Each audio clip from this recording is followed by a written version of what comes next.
Yakinlah kau bisa, itu yang kau butuhkan.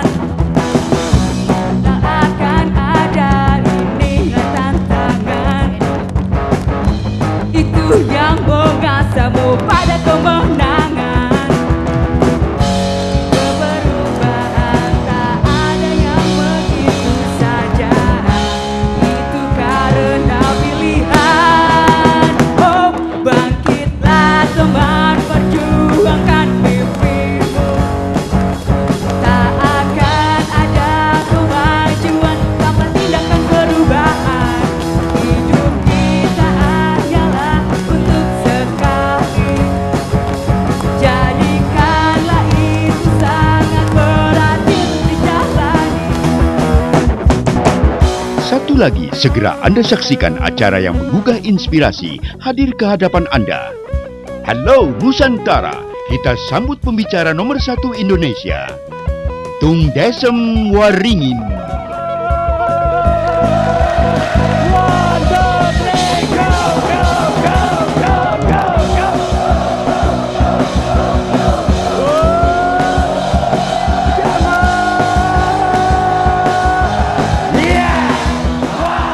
Berikan cos kanan kiri kanan, Anda dahsyat, Anda dahsyat. Yo, hidup hanya sekali. Hiduplah dengan dahsyat. Silakan duduk sambil katakan saya mbahnya dahsyat. Oke, sekarang kita lanjutkan. Lanjut.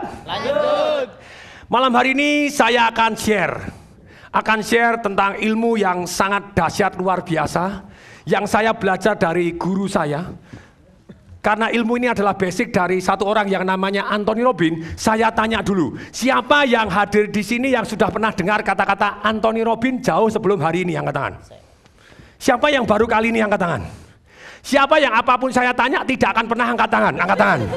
Wah, akhirnya angkat tangan juga. Oh, gitu ya. Nah, begini, kalau kita belum pernah dengar, saya mau tanya, siapa yang pernah dengar kata-kata Bill Clinton? Angkat tangan. Wow, Nelson Mandela, Gorbachev, Lady Diana, Andre Agassi, Michael Jordan, Serena Williams, Tung Desem Waringin. Pernah dengar? Pernah. Yang terakhir saya tambahin gitu ya. Apa yang sama dari orang yang belakangan ini saya sebut? Dahsyat, apalagi? Sukses, amin, apalagi? Kaya, amin, apalagi? Terkenal, sungguh, semoga tambah terkenal. Terkenal karena dahsyat, amin?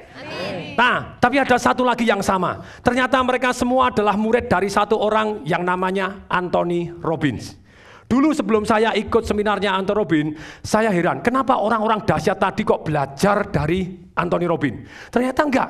Ketika saya tahu, walaupun mereka awalnya memang sudah dahsyat, ketika mereka ikut seminarnya Anthony Robbins, mereka jadi tambah mbahnya dahsyat. Nah, siapa itu seorang Anthony Robbins? Apakah dia seorang doktor, S3, profesor atau apa? Enggak, Bapak Ibu. Bahkan dicurigain SMA pun lulus enggak ya? Saya enggak tahu gitu ya. Tapi yang jelas Bapak Ibu, dia sendiri mengalami perubahan hidup dengan sangat-sangat dahsyat. Nah, inilah. Kenapa kalau dia bisa merubah? Dia dari tukang kosek WC, gajinya $35, mendadak umur 18 sudah masuk Los Angeles Times, judulnya Wonder Boy, satu anak muda, baru umur 18 tahun, sudah punya penghasilan 10.000 US per bulan. Padahal tadinya tukang kosek WC, mendadak bisa 10.000 US per bulan. Ini yang sangat dahsyat luar biasa. Nah, sekarang ternyata selidik punya selidik, ternyata Anthony Robbins juga belajar dengan Jim Rohn, gurunya, belajar neurolinguistic programming gitu ya, dari Richard Bandler dan John Grinder, Bapak Ibu. Nah, ternyata pada waktu dia belajar tadi, ternyata dia menemukan satu ilmu yang dahsyat luar biasa yang merubah hidupnya. Ilmunya tadi adalah ilmu semangat tanpa syarat. Siapa yang mau belajar ilmu semangat tanpa syarat ini? Angkat tangan saya.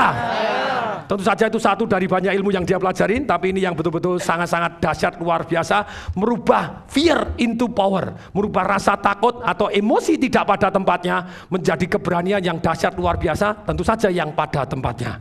Nah, dalam kesempatan ini sekali lagi, siapa yang mau belajar ilmu semangat tanpa syarat ini? Angkat tangan saya. Banyak orang yang ketika kerja dia bilang saya semangat kalau gajinya besar. Ketika gajinya besar apakah dia semangat? Belum tentu, mungkin semangat tapi sebentar. Setelah itu? Loyo. Saya semangat kalau mobil saya baru. Apakah setelah itu terus kemudian setelah mobilnya baru dia semangat terus?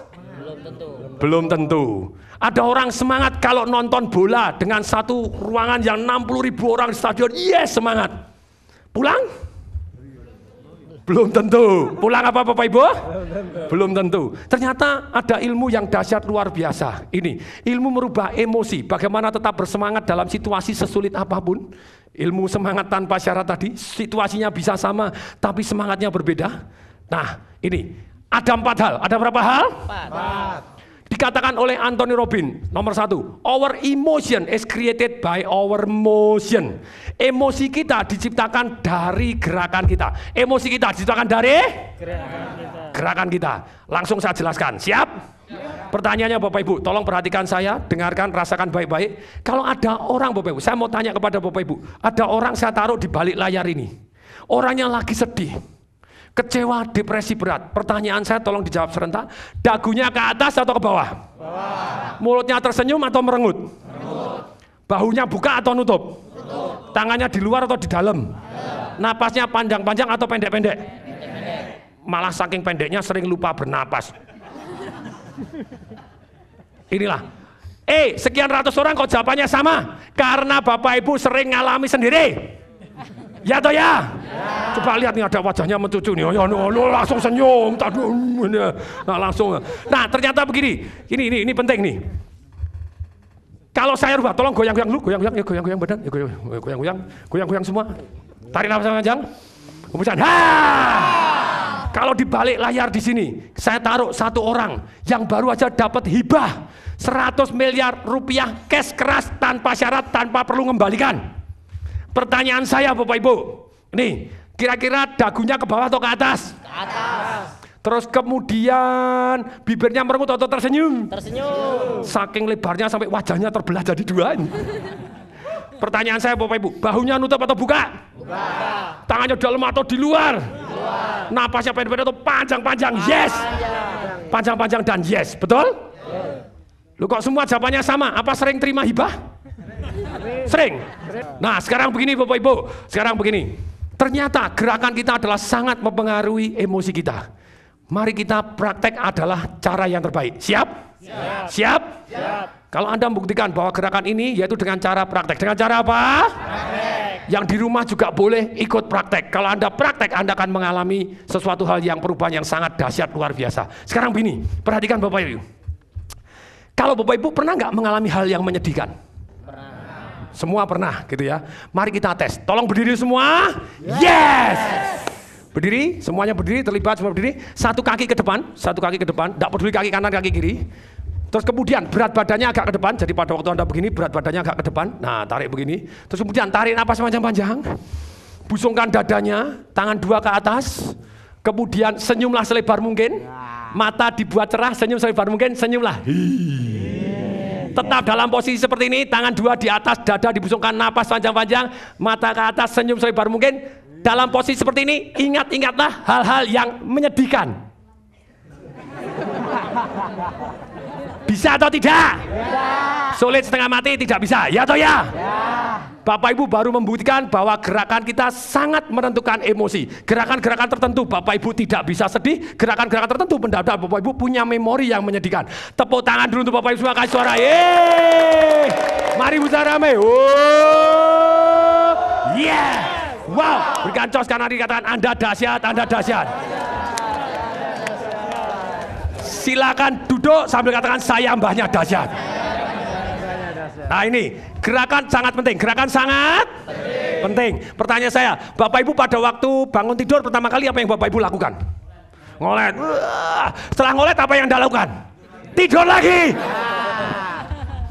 Tidur lagi. Ini ada PR. Juga pemirsa di rumah, kita akan berikan PR. Siapa yang mau melakukan PR ini? Angkat tangan saya. Lu belum tahu disuruh apa, sudah saya. Enggak apa-apa, itu namanya percaya gitu ya. Semangat, bagus, bagus. Begini Bapak Ibu, PR-nya sebelum Bapak Ibu bangun tidur, kalau bisa sebelum buka mata, langsung tersenyum. Nah, begitu tersenyum, pesan saya satu. Hati-hati terhadap komentar pasangan Anda, oke? Karena nanti pada waktu tersenyum, dulu saya sudah melakukan ini selama 11 tahun berturut-turut. Pertama kali saya bangun tersenyum gitu ya. Setelah beberapa hari kemudian istri saya sadar, Papa, kenapa ya? Kok kamu setiap bangun ini baru kali ini terus senyum-senyum sendiri? Kenapa ya? Emangnya semalam mimpi basah katanya itu. Jadi hati-hati Bapak Ibu. Jadi ketika Anda gitu, jadi kalau kasih tahu pasangan Anda, pertama kali bangun langsung tersenyum, tersenyum. Begitu tersenyum Bapak Ibu, Anda tarik nafas sambil ngolet, ngolet, tersenyum sambil ngolet Bapak Ibu. Pada itu sambil tarik nafas saja. Pada waktu memboskan Anda katakan, terima kasih Tuhan. Oh yes. Kemudian Anda tarik nafas lagi. Nah, gitu Bapak Ibu. Jadi tarik nafasnya 2 kali. Pertama kali tarik nafas Bapak Ibu. Kemudian waktu membuskan Anda bilang terima kasih Tuhan. Kemudian Anda tarik nafas, Anda bilang oh yes. Siap?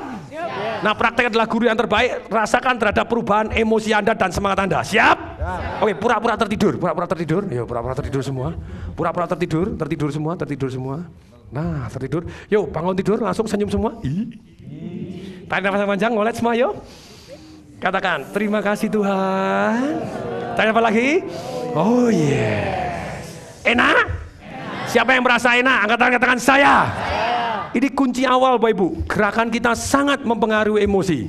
Ketika Anda tersenyum Bapak Ibu, sepersekian detik hormon-hormon kebahagiaan Anda Bapak Ibu, endorfin, enkafalin Bapak Ibu, yang kekuatannya ribuan kali lebih dari morfin itu sendiri, ternyata langsung keluar dan kita feeling good dan kita jauh lebih semangat. Sip? Siapa yang mau menjalankan minimal 10 hari berturut-turut? Angkat tangan, katakan saya. Ini nomor 1 gerakan. Nomor 1. Yang kedua Bapak Ibu adalah fokus. Yang kedua adalah apa? Fokus sangat menentukan emosi kita. Fokus datangnya dari mana Bapak Ibu? Ketika Bapak Ibu sama-sama mendapat rangsangan dari panca indera, kemudian Anda fokus kemana? Itulah yang akan menentukan emosi Anda. Semangat atau tidak semangat, Anda fokus ke mana? Nih, contohnya Bapak Ibu datang di sebuah pesta, Anda fokus pada orang yang berantem. Ketika Anda pulang ditanya, gimana pestanya? Buruk, semua berantem. Padahal berantem 2 gelintir doang. Ini Anda tanpa sadar otak menggeneralisasi. Tapi ketika Anda lagi datang ke pesta dan kemudian Anda lihat ada orang yang lagi bermesraan, sembunyi-sembunyi di dalam pesta gelap-gelap lah kok ngomongnya mesra-mesraan. Anda fokus ke sana, Anda waktu minum Anda ngelirik ke sana terus ngapain.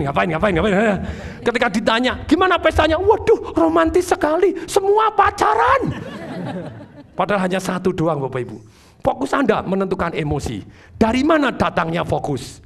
Salah satunya Bapak Ibu dari pertanyaan. Dari apa? Kalau Anda tanya salah, fokusnya salah, emosinya salah.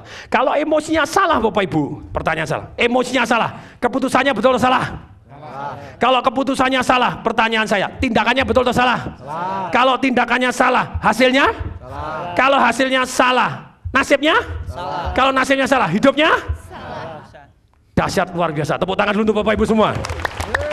Tepuk tangan, kasih suara. Yeay. Mari buat saudara.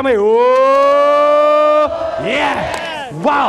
Nih, daripada Anda nanya salah siapa, nanti orang lain ngomong apa, Anda kan takut Bapak Ibu. Lebih baik Anda tanya, daripada fokus emosi, lebih baik fokus solusi. Yo, fokus solusi. Anda tanya, apa solusinya? Apa solusinya? Apa solusinya? Nah, kalau Anda terus gini Bapak Ibu, daripada Anda, kenapa ya kok bisa-bisanya dia memutuskan cintaku? Lebih baik Anda tanya, bagaimana saya meningkatkan diri sehingga banyak cinta yang menyerbu. Jos? Dahsyat? Ini fokus solusi. Fokus? Anda tanya solusinya apa supaya saya lebih baik, bagaimana supaya saya lebih dahsyat, bagaimana? Setuju? Ini Bapak Ibu. Kemudian yang ketiga Bapak Ibu, emosi kita Bapak Ibu, semangat kita seringkali datang dari keyakinan kita. Datang dari keyakinan. Keyakinan kita Bapak Ibu akan sangat membuat kita berbeda. Misalnya Bapak Ibu, orang mempunyai keyakinan seperti ini. Uang adalah akar dari segala kejahatan, tapi ada yang kebaikan itu. Ada yang ngomong, Pak itu kitab suci loh, wah susah ngomong saya gitu ya. Ternyata enggak Bapak Ibu, setelah di kitab sucinya itu dibaca ternyata salah baca ayat. Jadi bukan uang adalah akar dari segala kejahatan, cinta uang akar dari segala kejahatan. Nah kalau Anda punya emosi yang salah, uang adalah akar dari segala kejahatan, Anda tentu saja emosinya ketika dapat uang Anda nolak. Ya toh ya? Ya toh ya? Nah inilah Bapak Ibu. Jadi alangkah baiknya kita sesuaikan keyakinan-keyakinan kita. Ada orang yang ngomong begini Bapak Ibu, enggak apa-apa kok, lebih baik miskin tapi panjang umur daripada kaya mati muda. Pilih mana? Miskin panjang umur atau kaya mati muda? Kaya panjang umur. Kaya panjang umur. Nah dengan demikian Bapak Ibu Anda bersikap positif. Ketika Anda bersikap positif Bapak Ibu, tentu saja Anda sehat dan kaya. Boleh atau boleh? Boleh. Ini fokus Anda Bapak Ibu mempengaruhi emosi kita dari keyakinan-keyakinan yang kita. Yang keempat Bapak Ibu, pilihan kata. Yang keempat apa? Pilihan kata Bapak Ibu. Kata-kata yang diucapkan itu hanya mempengaruhi emosi 7%. Sedangkan tekanan nada, intonasi itu 38%. Misalnya ada orang ngomong begini, "Tong!" Langsung tegang semua gitu. Oh, ini ada yang marah. Tapi kalau misalnya ngomong gini, "Tong, tong." Katanya sama, tapi hasilnya berbeda. Hasilnya berbeda. Tentu saja Bapak Ibu, ketika nadanya berbeda, hasilnya berbeda. Coba Bapak Ibu, ketika Anda ngomong I love you, kata-katanya menimbulkan emosi yang berbeda. Kata-katanya dengarkan, rasakan, perhatikan baik-baik. Anda ngomongnya gini, I love you, I love you. Mau jatuh cinta nggak? Oh gitu ya. Nah, nada Bapak Ibu sangat penting. Nada sangat, kualitas suara sangat penting menentukan. Bahkan Bapak Ibu boleh catat, 95% pertempuran di keluarga Anda Bapak Ibu karena salah nada. Aku ini tidak marah, tahu nggak? Aku ini sayang sama kamu. Siapa bilang ini marah? Yaitu marah. Jadi nadanya Bapak Ibu sangat dominan. Berikutnya Bapak Ibu, ini pilihan kata Bapak Ibu. Ternyata Bapak Ibu, lah kalau 7% mempengaruhi emosi Bapak Ibu adalah pilihan katanya, 38% adalah nadanya Bapak Ibu. Ternyata 55% balik lagi ke gerakan. 55% kembali ke gerakan. Coba dengarkan, rasakan, perhatikan baik-baik Bapak Ibu. Bayangkan, ketika ada orang ngomong seperti ini Bapak Ibu, ngomong I love you, nadanya tepat, pilihan katanya tepat. Tapi Bapak Ibu gerakannya salah seperti ini. Sayangku, I really love you. Mau jatuh cinta nggak? Nah, tentu saja Bapak Ibu, tentu saja gerakannya harus tepat. Gerakannya harus tepat. Oke, coba saya tanya, apa kabar? Siap? Jawab dahsyat. Siap? Apa kabar? Wah, bagus, tangannya sudah ke atas. Tapi kalau Anda ditanya Bapak Ibu, ternyata apa kabar? Dahsyat. Ya enggak bisa gitu ya. Oke, duduk tegak semua, duduk tegak. Berdiri tegak semua, berdiri tegak. Berdiri tegak semua Bapak Ibu. Kalau saya tanya apa kabar, tujuan adalah katakan dahsyat. Siap? Apa kabar? Dahsyat. Apa kabar? Dahsyat. Hidup hanya sekali. Hidup hanya? Hiduplah dengan? Dahsyat. Tepuk tangan tuh Bapak Ibu semua, kasih suara. Yeay! 1, 2, 3, go, go, go, go, go, go, go.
Hidup banyak sekali.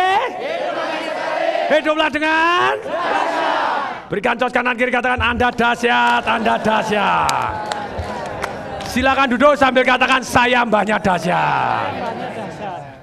Nah, setelah kita bahas ilmu semangat tanpa syarat.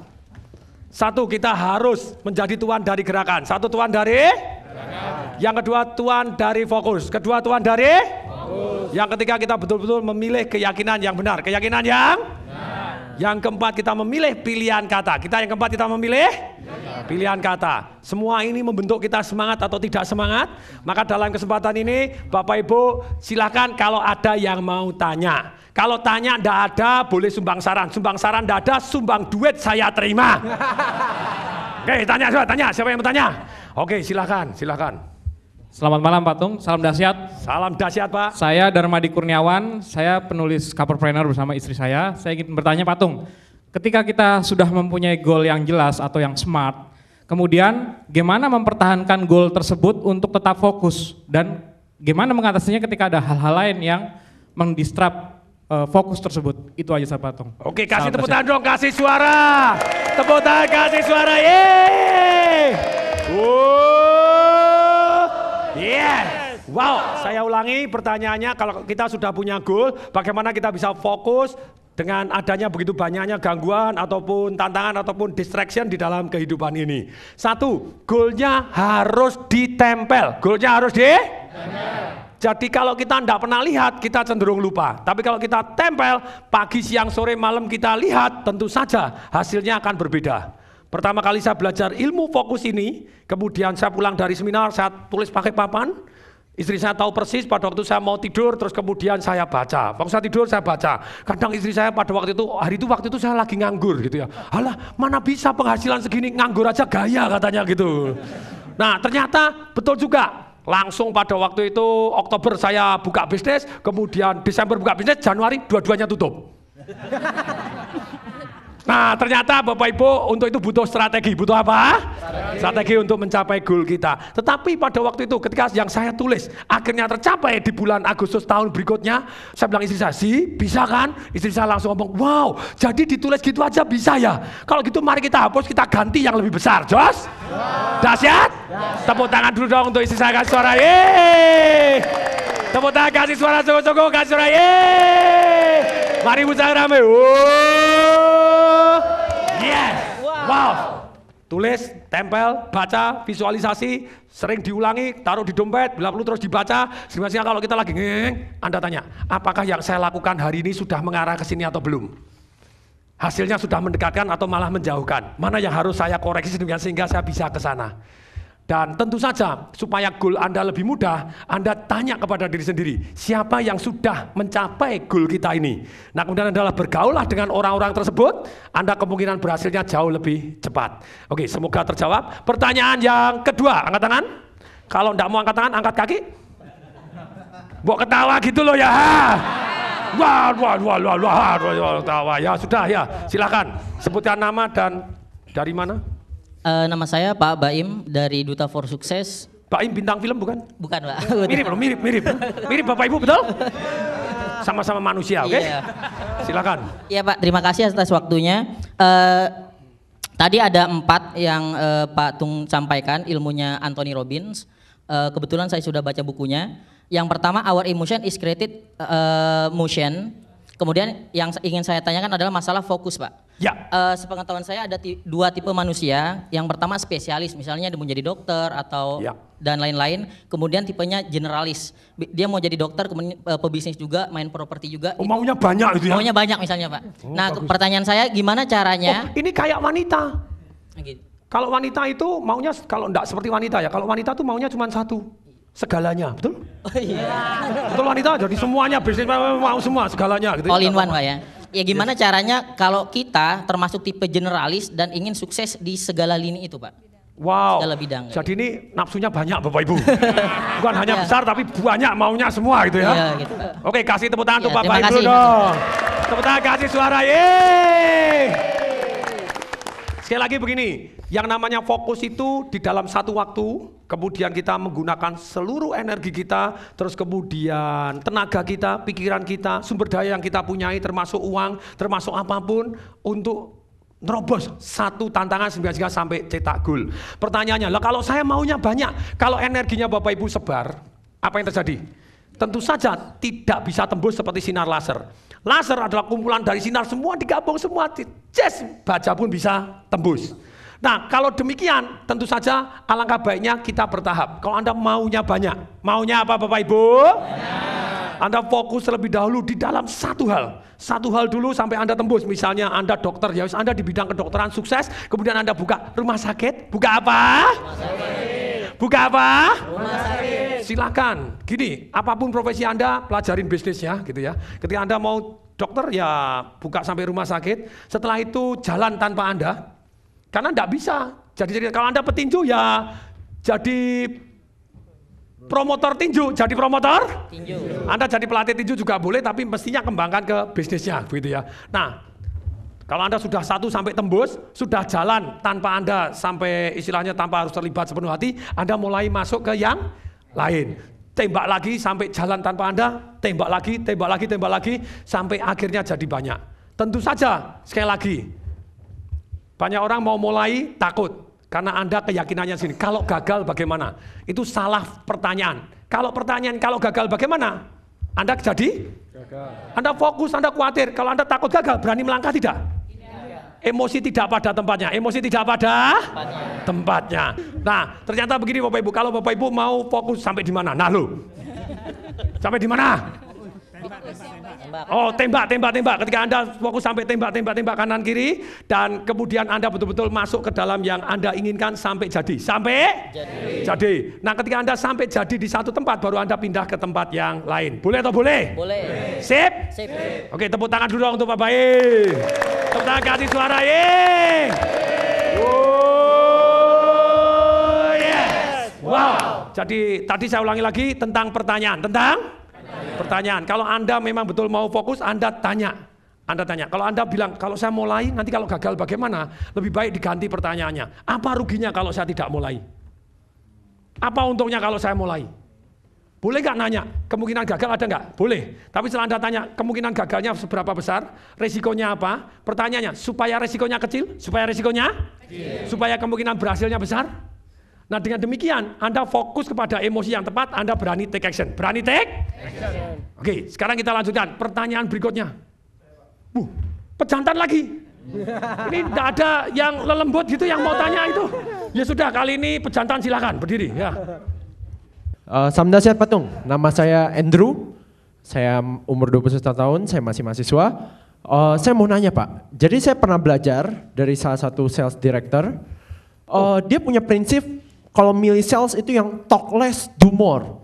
Less, do more? Iya Pak. Jadi kadang-kadang dibilang sales itu nggak harus intonasinya, kata-katanya doang yang kenceng gitu. Atau gerakan ya meyakinkannya gitu yang terlalu gerak-geraknya nggak penting gitu dibilang. Jadi nggak bisa ngomong pun juga boleh. Oh, nggak sampai nggak bisa ngomong Pak. Saya ingat Bapak Ibu pernah dengar ada cerita itu orang jualan disuruh pada waktu dia gagap nggak bisa, ternyata dia top sales.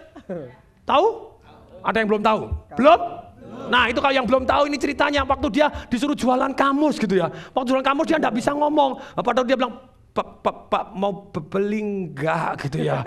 Kalau Bapak enggak mau beli, saya bacakan di sini semua. Ya beli mendadak top sales itu ya. Jadi tidak harus memang gitu, silakan. Jadi kalau orang gagap pun bisa jualan, ya toh ya. Oke, silakan yuk. Iya. Kebetulan dia tuh sales manager buku Pak. Atau bener nih, berarti yang gagap tadi itu yang juara itu ya. Bagus. Tapi intinya dia milih orang sales itu mending talk less, do more. Jadi dia bilang nggak harus kata-katanya dia harus pintar ngomong ini, tapi dia bisa buktiin hasil. Justru kadang-kadang yang banyak ngomong, banyak alasannya makin pintar alasan gitu Pak. Jadi ada faktor lain nggak Pak yang nentuin kita nih bisa sukses, bisa tetap feel good, bisa achieve gitu, bisa bagus. Oke, kasih tepuk tangan doang untuk pertanyaannya. Kasih tepuk tangan, kasih suara. Yeay! Mari bicara rame. Yes. Wow, ini pertanyaannya seperti ini. Seorang sales kadang tidak bisa ngomong tapi dia bisa jualan paling banyak. Mungkin dia menggunakan bahasa isyarat tadi. Tidak harus pakai kata-kata. Kata-kata kan 7%, betul Bapak Ibu? Tekanan nada 38, berarti 55%-nya gerakan. Jadi pada waktu jualan mungkin dia kedip-kedip, terus langsung mau beli gitu ya. Langsung, nah itu mungkin juga. Tapi sekali lagi begini Bapak Ibu, betul juga kalau kita mau sukses di dalam bidang penjualan, bukan hanya masalah banyak bicaranya. Kalau Anda bicara, oh ya Pak saya akan lakukan, tapi Anda tidak pernah melakukan, bisa jualan atau enggak? Kalau Anda punya keyakinan yang salah, tadi kelihatannya ngomongnya mantap tapi tidak pernah berani sharing kepada orang lain, bisa sukses atau tidak? Tidak, tentu saja. Nah kalau sekarang cara ngomongnya mantap dan dia take action dan menggunakan strategi urutan yang tepat, tentu saja dia akan lebih sukses daripada yang pendiam. Jadi pendiam boleh, tapi pendiam bukan merupakan satu kelebihan, seringkali juga merupakan satu kekurangan, seringkali juga merupakan kelebihan tergantung kasusnya. Tapi kalau di dalam penjualan, kalau Anda tidak pernah berani cerita, cerita ya repot juga gitu ya. Jadi Anda berani cerita dan pakai cara yang tepat, tentu saja penjualannya akan jauh lebih banyak. Nah, sekarang ada lagi yang mau tanya? Boleh ya? Lanjut. Oke, sekarang lelembut yang tanya. Oke, lelembut ada yang mau tanya? Angkat tangan, silakan. Lelembut, tanya apapun. Sekali lagi, yuk. Nah, silakan Ibu lelembut, silakan. Silakan berdiri, Ibu. Sebutkan nama, dari mana kelembutan Anda. Terima kasih Pak Tung. Saya Ibu Lina dari Pondok Gede. Oh, bukan dari Solo ya, kok kota-kota nih? Oh, sudah pindah Jakarta katanya Jokowi. Anda Ibu Jokowi bukan? Oh, Ibu Lina dari ya Garang itu ya. Tapi dari kota Solo, kemudian di Jakarta 2011. Oh, memang aslinya Solo? Iya. Oh, ini masih kampanye pakai kota-kota? Iya Pak. Ya silakan. Kemudian 2011 itu saya mengenal Pak Tung tahun 2011. Saya memulai sesuatu dari nol. Kemudian saya bisnis sekarang ada 2 toko Pak di Pondok Gede. Ya alhamdulillah. Kemudian saya ingin tanyakan sama Pak Tung. Saya ini sekarang fokus pengen bertanya. Misalnya kita ada dana ya yang ingin saya tanyakan. Saya mau kembangkan faktor kali atau investasi gitu loh Pak, yang mau saya tanyakan itu. Saya mau fokus. Kasih tepuk tangan, kasih suara, yeay! Mari Bu saya rame dulu. Yes, wow. Kalau Anda punya uang, pertanyaannya Pak harus saya kembangkan untuk faktor kali sehingga cabang saya banyak atau untuk investasi. Saran saya Bapak Ibu harus tetap selalu melakukan aset alokasi. Melakukan apa namanya? Aset alokasi. Jadi sebagian memang untuk ternak duit Anda, jadi dikembangkan untuk investasi-investasi, entah rumah kos, entah kamar kos, entah hotel, entah rumah disewakan, nanti jadi itu jadi pertahanan Anda, tapi sebagian tetap harus digulungkan untuk meledak dahsyat luar biasa. Jadi tetap harus ada alokasinya. Oke ya, semoga bermanfaat. Oke, pertanyaan berikutnya. The last one, yang wanita deh, ayo wanita dulu, wanita. Ayo lelembut, Ibu lelembut silakan. Silakan Ibu lelembut, silakan berdiri. Selamat malam semuanya. Namanya? Nama saya Heni Wijaya. Silakan. Pak Tung, yang ingin saya nanyakan mengenai fokus, itu dalam suatu perusahaan kan kita punya banyak karyawan gitu ya. Nah bagaimana supaya karyawan kita itu bisa selalu fokus dengan goal perusahaan? Soalnya biasanya karyawan pada saat meeting oke gitu. Nah pada saat perusahaan mereka berjalan di luar, biasanya nyeleweng gitu daripada goal yang diset semula. Nyeleweng? Bukan nyeleweng, melenceng maksudnya. Oh melenceng, oh ya, oke silakan. Oke, itu saja Pak. Ya kasih tepuk tangan dong, kasih suara. Tepuk tangan, kasih suara, yeay. Mari usaha rame dulu. Yes, wow, betul sekali. Kalau kita fokus, karyawan kita fokus semua seperti sinar laser dan akhirnya goal perusahaannya akan tembus. Tapi kalau fokusnya karyawannya ke kanan, ke kiri, tentu saja kita akan lebih tidak mudah untuk menembus goalnya tadi. Bagaimana untuk membuat karyawan supaya fokus kepada goal kita? Ini Bapak Ibu, goalnya ditempel. Setelah itu ada monitoring, ada reward and punishment-nya. Monitoringnya tidak boleh Bapak Ibu pakai email ataupun pakai BB ataupun pakai apapun. Tapi dipasang Bapak Ibu pakai papan. Kemudian ada kompetisi, kemudian ada apa? Kompetisi. Dan tadi ketika Anda kompetisi ada pembinaan terus-menerus. Ada apa Bapak Ibu? Pembinaan terus-menerus. Goalnya ditempel, kemudian ada reward and punishment-nya, ada papan monitornya, terus kemudian ada kompetisinya, ada pembinaan terus-menerus. Nah dengan demikian, supaya karyawan Anda, tadi sudah saya ulangi sedikit lagi, jadi ada 5 hal kalau Anda karyawannya kepingin fokus demikian sehingga dia bisa semangat dan akhirnya tembus kepada goalnya, yaitu perlunya goal ditulis pakai papan, kemudian ada reward and punishment-nya, kemudian ada pakai papan monitoring, terus kemudian ada lomba, ada dikompetisikan supaya mereka juga challenge bisa monitor tempat orang lain dan bisa monitor hasilnya sendiri, kemudian pembinaan terus menerus. Oke, tolong berdiri semua. Yes. Hidup banyak sekali. Hidup banyak sekali. Hiduplah dengan dahsyat. 1, 2, 3, go, go, go, go, go.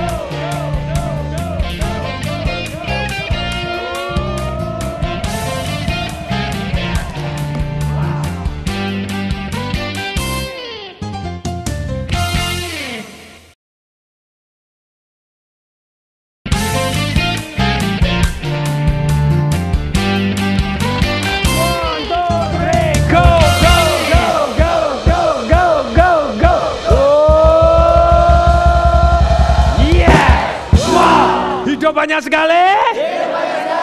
Hiduplah dengan dahsyat. Berikan tos kanan kiri katakan Anda dahsyat, Anda dahsyat. Silakan duduk sambil katakan saya mbahnya dahsyat. Saya dahsyat. Nah, ini Bapak Ibu. Ada orang yang ikut seminar saya dan dia keliling Bapak Ibu berkali-kali sampai orangnya masuk di Investor Daily Bapak Ibu. Ketika dia terpilih sebagai salah satu orang yang paling berpengaruh di Indonesia versi majalah Tempo. Terus kemudian dia juga terpilih The Best Entrepreneur Below 25 di Asia Pasifik oleh Business Week. Ketika diwawancara oleh satu koran Bapak Ibu 1 halaman penuh, ketika dia ditanya, "Lu kamu ini belajar dari siapa toh?" Dia bilang, "Saya belajar dari banyak orang." Ketika dia belajar banyak orang, tapi orang yang paling berkesan yang merubah hidup saya adalah Bapak Tung Desemwaringin. Kemudian dalam kurung istrinya ngomong gitu ya, "Betul itu sudah ikut seminarnya Tung Desemwaringin lebih dari 20 kali." Memang edan, betul Ibu? Mari kita saksikan orang yang dahsyat ini. Kasih tepuk tangan dulu.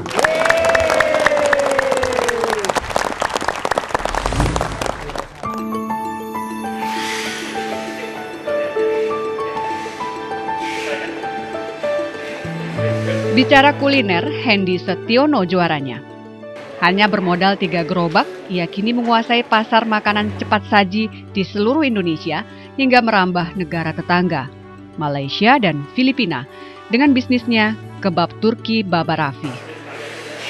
Seperti yang kami jalankan, Kebab Turki Baba Raffi dari awalnya tidak dikenal, dengan trik-trik marketing yang saya pelajari dari beliau, ternyata hasilnya jos, luar biasa. Saya menerapkan faktor kali, yaitu dengan membuka cabang tidak hanya 1, namun alhamdulillah sekarang Kebab Turki Baba Raffi sudah berjumlah 1000 cabang. Kemudian tidak hanya menjual di negara Indonesia, namun juga kami sudah ekspansi ke Malaysia dan Filipina, sehingga faktor eksponensial faktor kali tersebut saya terapkan, dan nilai tambah berupa produk makanan kebab sendiri yang awalnya orang tidak tahu, dikemas dengan skema model counter take away, ternyata bisa diterima dengan baik. Bisnis tidak memandang usia. Di umur ke-29 tahun, Hendy berhasil membuktikan keputusannya berbisnis di umur 19 tahun tidaklah sia-sia. Asetnya pun berkembang di mana-mana. Pusat perkantoran di kawasan strategis Jakarta Selatan dan Surabaya, serta memiliki 1000 outlet Kebab Turki Baba Raffi, 1.600 karyawan yang membutuhkan 2 ton daging sapi setiap harinya.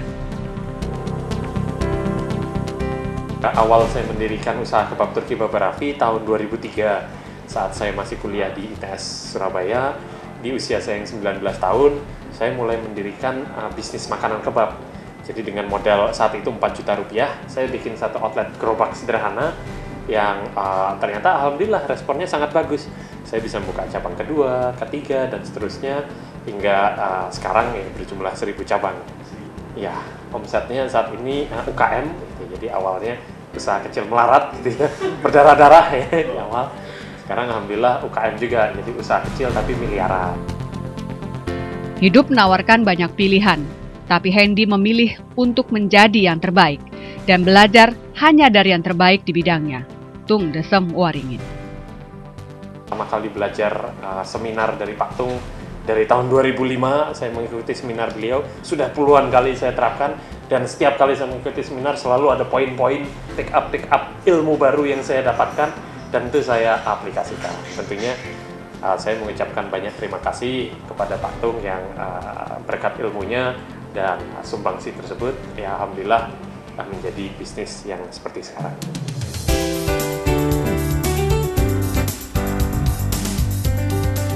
Dalam waktu dekat, Hendy berencana melakukan ekspansi bisnisnya hingga ke India dengan beragam corak pilihan kuliner. Kebab Turki Baba Raffi, ayam bakar Mas Mono, bebek garang, Piramiza, dan Voila Digital.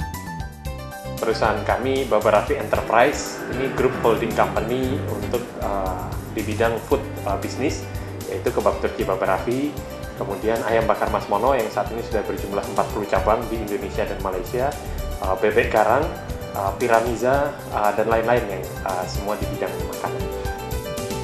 Kasih tepuk tangan dulu Bapak Ibu, kasih suara. Yeay!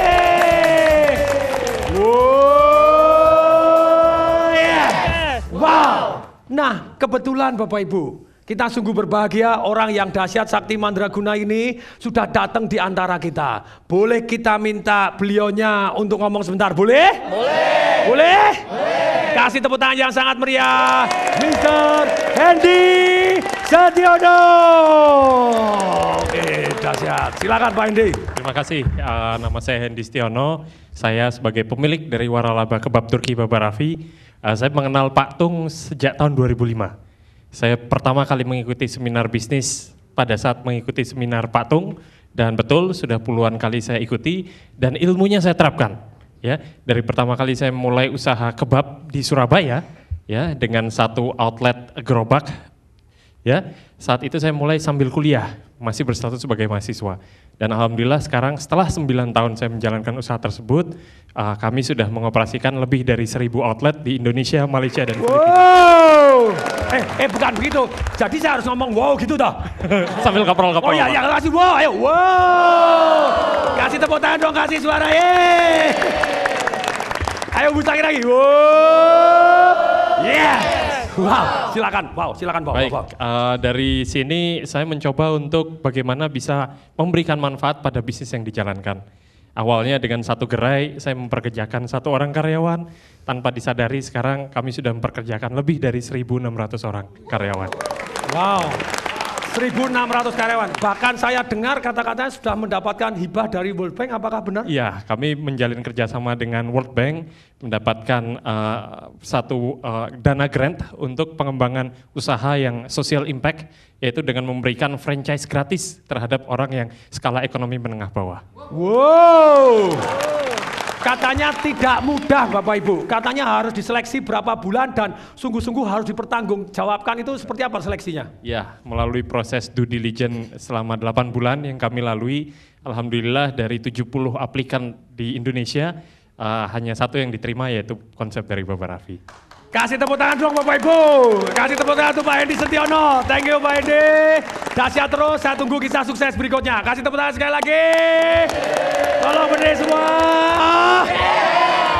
Inilah Bapak Ibu, satu yang luar biasa. Tentu saja bukan saya membuat Pak Hendy sukses, tapi Pak Hendy sendiri orang yang mau belajar dan mau praktek. Dia berhasil mengalahkan emosinya dan dia terus semangat. Saya tahu godaan gangguannya tidak sedikit, betul Pak Hendy. Tapi ternyata dia bisa melampaui dengan jurus-jurus yang membuat dia semangat dan punya strategi yang membuat dia dahsyat luar biasa. Nah, dalam kesempatan ini Bapak Ibu, dalam kesempatan ini saya tanya Bapak Ibu, saya punya kalender untuk persiapan tahun baru. Kalendernya juga kalender, bukan kalender biasa Bapak Ibu. Di sini Bapak Ibu supaya goalnya tidak terdistraksi. Tadi supaya goalnya Anda bisa fokus. Goal kan bukan hanya satu toh. Boleh ditulis banyak di sini, secara intelektual, secara sosial, secara relationship, secara finansial, secara spiritual, secara kesehatan. Kita mestinya harus lengkap dan Anda tulis setelah goalnya Anda apa to-do list-nya. Apa-apanya? Apa yang harus Anda lakukan dan apa stop doing list-nya. Apa yang harus Anda berhentikan. Bukan hanya to-do list tapi stop doing-nya. Anda tulis dan kemudian di setiap kalender ada gambar motivasinya. Dan juga ada kata-kata motivasinya dan ada yang bisa Anda tulis di sini. Nah sekarang Bapak Ibu, life is about giving more. Salah satunya Bapak Ibu, siapa yang tertarik mau mendapatkan kalender saya secara gratis? Siapa yang mau angkat tangan saya? Anda saya lah pemirsa. Pemirsa juga saya katanya gitu ya. Boleh untuk pemirsa, untuk 100 pertama yang Anda komentar di Twitter saya @tongdewe tentang apa pelajaran Anda ataupun manfaat yang sudah Anda dapatkan dalam show kali ini. 100 yang pertama saya akan minta alamat Anda dan saya akan kirim secara gratis kalender yang dahsyat ini. Ada motivasinya, ada kalimatnya, ada tentu saja to-do list-nya yang Anda harus lakukan. Tolong semua berdiri semua. Yes. Hidup banyak sekali. Hidup banyak sekali. Hiduplah dengan senyuman agar seluruh harimu jadi menyenangkan. Langkahkan kakimu menuju harapan untuk wujudkan impian dan harapan.